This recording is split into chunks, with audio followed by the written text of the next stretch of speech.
Session of real estate coaching with yours truly. Super pumped to have each and every one of you guys here, both from Facebook, YouTube, and Instagram. I know we're going to get Instagram going here in just a moment, but hey, really pumped and excited to have you guys here today.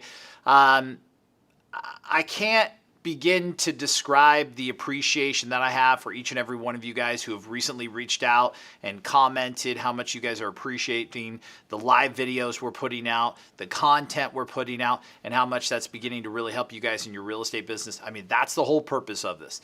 The whole purpose of what we're doing, me getting up here every week and going live, starting the Real Estate Dojo Facebook group mastermind session, and putting out the content on my personal feed as well as the business profiles is all designed to help you guys, real estate agents out there trying to make a change in your life. Just remember this: success is not something that you guys pursue. It's something that you are attracted, that you attract to yourself by the person that you become. And by continuously remaining in a state of growth, continuously remaining in a state of appreciation, you're going to attract that success to you. So continue to do what you're doing. And as a matter of fact, if you want to dive deeper, you can always reach out directly to me, both Facebook, Instagram, or you can just shoot me a text or email. I'm here for you guys. There's plenty of resources available to help you guys take your business to the next level. So today I wanted to start off by talking about the lack of love that Oregon has for home buyers, that California has for home buyers, that pretty much the entire United States is moving towards.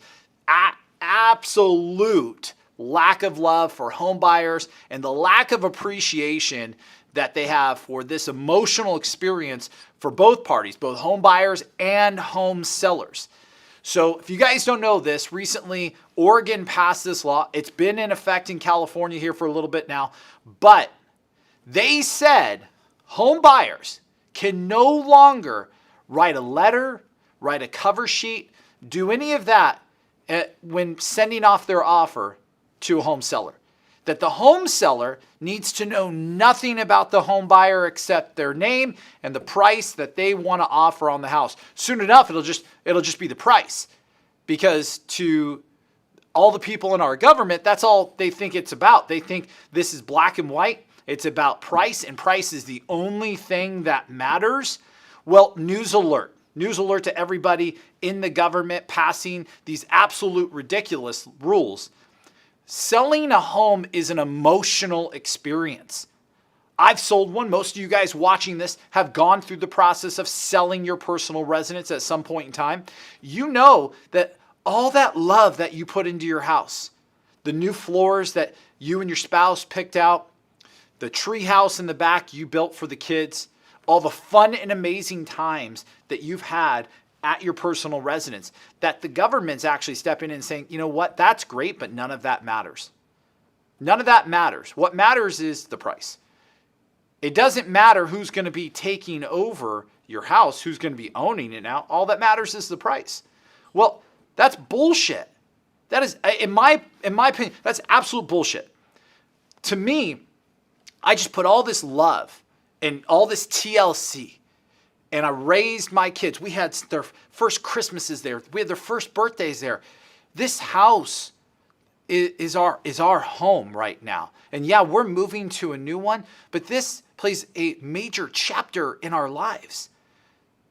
I want to know that the next person that's going to have it is going to take care of it. I want to make sure that the next person coming in is going to love it like I've loved it. And the government saying that doesn't matter.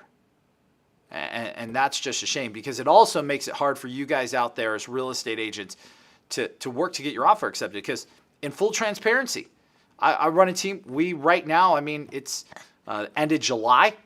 We've sold almost 400 homes, closed and under contract. And we got a lot of homes that we've been a part of selling, representing the seller. And I can tell you that sellers mattered. Like, it mattered to sellers who they were going and transferring their property to, who they were selling their property to. They wanted to know the person that was going to be taking that over really, truly cares about the property. And so when we would get cover letters in from home buyers, we'd absolutely present it to the home sellers. They would want to see it. I taught agents how to insert it into their offer because it played at the heartstrings and it played to the emotion of the home seller. And a lot of times, home sellers would take less money to make sure that it was going to a buyer who's actually going to care and love for their home. And that was part of our perfect offer system. Well, unfortunately, that the government is saying no longer can that be the case. No longer can buyers write cover letters to sellers, see sellers, talk to sellers for that matter, before getting their offer accepted. And that when the seller is looking over the offer, it's just black and white. It's just numbers. So today, what we're going to be going over for all of you agents out there who are working with buyers, for all of you buyers, agents that maybe work on a team, today we're actually going to be talking about the modified perfect offer system that we've created here that helps you get your buyers under contract out and beat out all the other buyers that are competing on houses. Because, even though you hear rumbling out there that, oh, the market's going to slow down, the market's going to hit a wall, guys, nothing is slowing down. We live in Southern California. This is where I operate my real estate team. And California has always been identified as the canary for the national real estate market. Meaning the canary, when you send them in the coal mine, if they come back, it's good air. If they don't come back, don't go in. Same thing in real estate. What happens in California usually leads the rest of the country. We've had no slowdown. We're still in a multiple offer situation. We're still in an over asking price situation. We're still seeing homes appreciate in value 10, 15% within a matter of months. Nothing's changed for us. We're still competing with multiple buyers on each and every house. So our agents practice the perfect offer system all the time to get a competitive edge. So today I want to break that down for each one of our listeners, each one of our viewers, is what does that look like? I know you guys have heard me talk about it before. Some of you guys have heard me talk about it before, but I need to continuously bring it up because you guys are still going out and being insane. What I mean by that, you guys are still doing, practicing insanity, doing the same thing over and over and over again, expecting different results. You guys have heard about it, but you're not implementing it. So do me a favor today. After we go over it, go back and implement the perfect offer system into your business.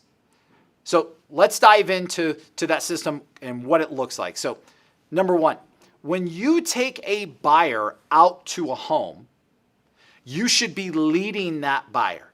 Meaning you should not be sitting back and waiting for the buyer to send you houses. You should be in an active state of searching. Okay, you guys, we're in the real estate industry. Like we get paid to match buyers with houses. And if we're representing sellers, we're paid to match our homes for sale with future buyers. But in this case, we are paid to match buyers with houses. We've got buyers. We've got to match them to houses. If you're sitting back and you're waiting for your buyer just to shoot you an email, hey, I found this listing on Zillow, let's go take a look. Guys, you're going to be out of the business so fast. You will be one of those statistics of 87% of people who fail out of our industry in the first 2 years. You're being lazy. You are being lazy. You guys have got to be in an active state of searching for your buyers. You've got to be finding properties and taking them through, not just shooting them an email and saying, let me know what you think. You've got to book appointments. Guys, right now, if we think about this, if I had a whiteboard up here, and next time, Charles, we got to get a whiteboard up here. I'm going to start writing this stuff down. If you guys think about a triangle like this, price, feature, location. Price, feature, location. In a standard market, you can have two of the three. You can have price and location. You're just not going to get features that you want. You can have price and features. It's just not going to be in the location you want. Or you can have your features and your location, but it's just not going to be at the price you want. For buyers, you can have two of the three in a standard market. But in today's super hot, super competitive seller market, you're lucky if you get one out of the three. You can have location. You're just going to pay more money than you thought. It's not going to have the features. Or you can have the features you want. It's just not going to be where you wanted to live, and it's not going to be what you thought you were going to pay. So that's where you've got to get creative and find houses for them. Because let me tell you, every house that you send them online, they're going to have some type of issue with it because it's not going to be their ideal fit. That's where you have got to influence the buyers to get in the car and follow you to the next series of houses, and you got to start matching them up. You got to start calling through old expired listings from 2-3 years ago and seeing if they got an offer today that was 15 to 20% more than their previous list price. Would they be interested in selling? You've got to go through for sale by owner websites. You've got to go through, look at notice of defaults or notice of sale. Start picking up the phone and calling these guys. Match your buyers with houses. And we'll do a future training on that to get more in depth of how you can do that. But if any of you guys are interested to know what we use to get our data, just shoot me a message and I'll go ahead and shoot you the link. You can get all this data, name, phone number, email, and you can find the list of off-market properties that you should start picking up the phone and calling right away to match your buyers with houses. And in turn, while you're going through that, you're creating a database of sellers. But that's a training for another day. Number one, you got to match your buyers with houses. Number two, when you're taking them through and you find out, hey, this is the house that they want. They like this. On a scale of 1 to 7, they're saying, hey, Blake, this is a 7. We love this house. We want to be in this house. The traditional agent, the broke agent goes, okay, all right, cool. Well, I'm going to write this down. Let's go and check out our next house. But guys, if they like the house, stop what you're doing. Take a step back and go make a call to the listing agent. You don't need to ask the buyer, hey, what are you going to consider buying this house for? What are you open to paying for this house? How much would you pay for this house? You're not going to ask those types of questions. What you're going to do is you're going to say, okay, fantastic. Spend a little bit more time in here. I'm going to step aside and call the listing broker right now to find out some more details. And then you leave. Then you walk out the door and you pick up the phone and you immediately call the listing broker. Now, if the listing broker doesn't answer, okay, you send them a text. I've got a buyer who wants to make an offer. Please call me. And wait about 5 minutes, give them an opportunity to give you a call back. Because it's in the house that you really want to make the offer. It's in the house you really want to make the offer. Because that's when emotions are high. And when emotions are high, it's time to buy. That's when you want to prepare the offer. And for me, I don't like doing electronic signature. You know why? Because it gives buyers time to talk themselves out of it. Every moment you walk out of that house, they're talking themselves out of the purchase. That's exactly what buyers are doing. You've got to strike. Ever heard that saying, strike while the iron is hot? Because now is the time. Now is the time to get them to make that offer. All right. Give me a second. Let me get some drink. I'm pumped up about this. I'm pumped up because it's something so simple. But unfortunately, most agents don't know about what we're talking about because their offices, they don't teach them this. This is coming firsthand from someone who has sold a lot of houses over his career and knows exactly what works to help you guys get your offers accepted. So going back to that, so we get the listing agent on the phone. All right, we get the listing agent on the phone. And the script sounds something like this. Hey, Bob, it's Blake over at eXp Realty. Hey, I wanted to let you know that I just got done showing your house at 123 Banana Street to my clients, the Smith family, and they absolutely love this home. And I'm sure you already have offers on the property, but I wanted to find out what would the seller's perfect offer look like so there doesn't need to be any counters. We can get it accepted and get under contract and open escrow or open settlement today. That's what it sounds like right there. And here's what you guys are probably thinking to yourself. Well, it's price. Blake, it's always price. Guys, news alert, it's usually never price. Very seldomly, maybe 10, 15%. There's usually some other terms involved that are really important to the seller. But he comes back, you know what? Hey, just make your best offer. I can't get into the pricing about that the house is going to sell for. Bob, I completely understand where you're coming from and I can appreciate it. I've just been doing this so long that I know there are things that are important to the seller and I want to present the best offer possible for my buyer and for your seller simultaneously. So talk to me about some of the other terms. Is closing and possession something that's important to your seller? Is the inspection timeframes or the contingency timeframes something that's important to your seller? And you start to get them opening up and talking about this. You know, recently, guys, we have started to see that closing the closing time frame and possession dates are something that's really important to home sellers. They're having to buy another house, but they haven't found that other house yet because inventory is so low. So they say, yeah, a 60-day rent back at no cost is something that's really important to my sellers. Great to know. We'll go ahead and write that in. What about the contingency time frame? And guys, you're going to have to pull this out of the listing agent. Don't just ask a question and expect them just to throw everything up at you. You're going to have to pull this information out of them. So you start talking about contingency time frame. You start talking about inspections. You start talking about escrow or the closing attorney and the title insurance policy. You start asking all these questions to get out the perfect offer. And if you're lucky at the end, if this is someone that didn't give you the price at the beginning, they'll even start to give you the price. And if not, you can always say, hey, by the way, I'm going to send in an offer, but I'm going to put an escalation clause with it. And I want you to know I'm doing that because this is how serious my buyers are. But if I do that and I put an escalation clause in for 1,000 over the next or the highest price offer, and we've built everything else you've said into our offer price, into our offer terms, are we going to get this deal accepted and are we going to open escrow? See, I'm closing him. I'm closing the listing agent. I want some insurance from him that if I get him this deal, we've got one. If I get him this offer price and terms, we've got a deal. So that's what I start to go through, and I start to time down and close him. And guys, this is so important. The broke agent, the amateur agent, they ask the buyer what they want for term and price. That's the wrong person to ask. You got to ask the listing broker who's talking directly to the seller. You got to find out what their terms and price are, then take it back to your buyer. This is a different market. This is a whole different animal.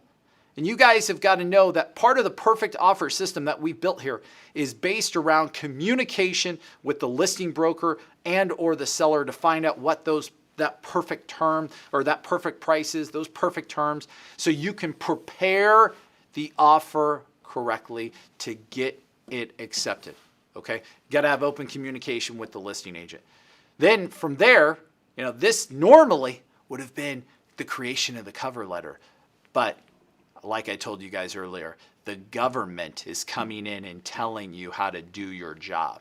The government is telling home sellers, no more can you know who's going to take over this home that you brought your children to, that you had your first Christmas in with your family, that you built the tree house in the backyard. They're saying, nope, you can't know who's going to take it over. It's an irrelevant point to you. All you need to worry about is the black and white on the piece of paper. It's unfortunate, guys, but it is what it is. It is what it is. So we got to get better at the first part of this, which is having open dialogue with the listing broker. Now you go back and you start to prepare your offer, and you've got to inform your buyer what the terms are. Now, unlike the amateur agent, I don't go say, hey, I talked to the listing broker and here are the terms that he said the seller wants. What do you guys think? No, of course not. You're asking them what they think. You're not asking them right now. You have to tell them right now. You are the consultant that they hired to get the job done. Your job is to get your buyer into the house that they want. So you go back to the buyer and say, listen, I spoke to the broker and here are going to be the terms of the sale for you to call this place home. That's how you deliver the message, with authority, with influence, with passion. That's how you deliver the offer terms.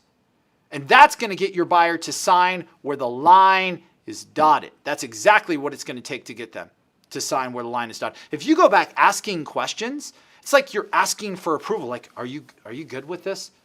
And especially if your tonality is not there, they're going to question the whole thing and they're going to walk away from the deal, and you have talked yourself out of a sale without barely saying anything. That's why you go back and you let them know this is how it's going down. And you get them to sign the offer terms. And then what do? You got to, if they're a finance buyer, you've got to call their lender. I need the biggest, the baddest, the strongest pre-approval letter you could possibly write. As a matter of fact, if you want to say this is almost like cash in the pre-approval letter, I won't be upset at you. I won't be upset at you. But you got to go get the best pre-approval or pre-qualification letter you can. And for those of you in the U.S., if that's an LP or a DU approval, get it. Get it. Get your lender to give you the best one possible. And then ask your lender to place a call into the listing broker after you've sent the offer over. Our lender does that all the time. Hey, I just copied you on an email to Sally Smith. We made an offer on her listing at 123 Banana Street for the Jones family. Please make a phone call to her. Please make a phone call to her. So now the lender is picking up the phone and calling him. The lender, we've had our lender before, and one day call the listing broker 3 times, send an email and a text. We're letting the listing broker know that we're in this together. This deal is going to happen. It's almost like cash. Get your vendors involved in helping you get offers accepted. Call lenders, call title, call closing attorneys or escrows, call home warranty companies, call whomever it's going to take to get the deal accepted. And I've got all my people on a group text message. Hey, has anybody ever worked with Sally Smith over at Remax or over at Coldwell Banker or Keller Williams, wherever it may be? Anyone ever worked with her? Yeah, we have. Do you have a good enough relationship to put a call in for me? And I get my vendors to give me the support and help me get influence over that listing broker. So strong pre-approval, get your lender involved, get them making phone calls, get them sending text messages, get a strong pre-approval letter, and then get your other vendors involved in trying to help you get your offer accepted. Now from here, you should be able to get offers accepted at least 8 out of every 10 times. If you've prepared each and every offer in today's world with the perfect terms that the seller is looking for, and an escalation clause attached to the offer. What's an escalation clause? An escalation clause is telling the seller that your buyer will pay $1,000, $2,000, $5,000, $10,000 more, whatever it is, more than the highest price offer on the home. That's how I won my home. I won the home that I recently purchased with my wife because I sent in an escalation clause for $5,000 over the next highest offer. And all I said is just send me page 1 of their offer to confirm. That's what the agent did. That's what the agent did. Guess what? I didn't have to accept it. She said, hey, we're coming back to you. You know, the highest offer currently right now is this price. That means your price would be this. Do we have a deal? Guess what? I got the choice now, though. I got the choice whether to accept it or not. I'd rather have a choice than no choice at all. So you're doing a disservice to your buyers by not putting the escalation clause in. Even if they can't go that far over, which you'd be surprised how people come up with money out of thin air when the pressure is on. But even if they can't go that far over the contract price you're writing, at least they'll have a choice. And if you're not writing that, they don't have a choice. And that's on you, agents. That's on you by not getting educated, by not being a part of this community to learn what it's going to take to get your offers accepted in today's world. That's a breakdown of the perfect offer. Of course, the other part of that, like I've said, it had to do with the cover letter. We had a bunch of good ideas on that cover letter. Remember that, Charles? We used to have the cover letter. We used to take a photo of the home buyer in front of the home that they said they wanted to buy with a sold sign even to show the intensity. As a matter of fact, like if I were going to tell you guys anything, now make sure, don't tell anybody, even though we're live everywhere online, don't tell anybody about this. But if I were back in the field, selling, doing the thing, I'd actually probably still take that picture of my home buyer. So we're standing in front of the home at 123 Banana Street. They love it. We're going to make an offer. We're going to get this baby accepted. I'd probably still take out the sold sign out of the trunk of my car. Say, hey, hold this sign in front of the house. They're going to go, why? Because I'm about to take a photo and send it over to the listing agent in a text message and to show them how serious you are about buying this house. And I bet you there's like a 50% chance that it'll get back to the home seller. It's not a cover letter. It's just a text message.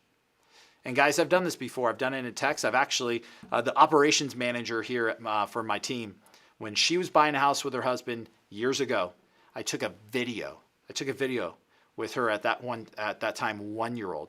Her husband, the 1-year-old, and they shot about a 30-second video that I shot off to the listing agent. And guess what? We won. Because home buying and selling of a primary residence, despite what anyone wants to tell each and every one of you guys, as well as the government, is an emotional experience. And today, we just went through some tips and tricks of how you can get your buyer's offers accepted in this crazy, intense seller's market. All right, so I hope you got some value out of that today. And I want to remind each and every one of you guys that are seeing this online, we have a Facebook group that we're pushing out this type of training and content regularly. It's called the Real Estate Dojo. We'll get into the comments here. We'll put a link here shortly where you guys can jump in and join. It's a private group dedicated for real estate agents who are serious about improving their business, who are serious about improving their life, and they want this type of valuable content, and they're also willing to share content. They're also willing to provide back to the community. So if you guys want to be a part of that, it's called the Real Estate Dojo. And I appreciate spending this time with you guys today. For those of you who logged in, watched the live videos, I appreciate you guys. I hope you found this to be valuable. If you did, feel free to share this with any one of your contacts, any one of your friends that are inside of real estate, because we're all about giving back here. We're all about helping agents get to the next level. So you guys have a fantastic Thursday. Have a fantastic Thursday, and we will see you guys here next week. Same bat time, same bat channel. I will see you guys live on Facebook, Instagram, and YouTube. Everyone, have an awesome week. Bye.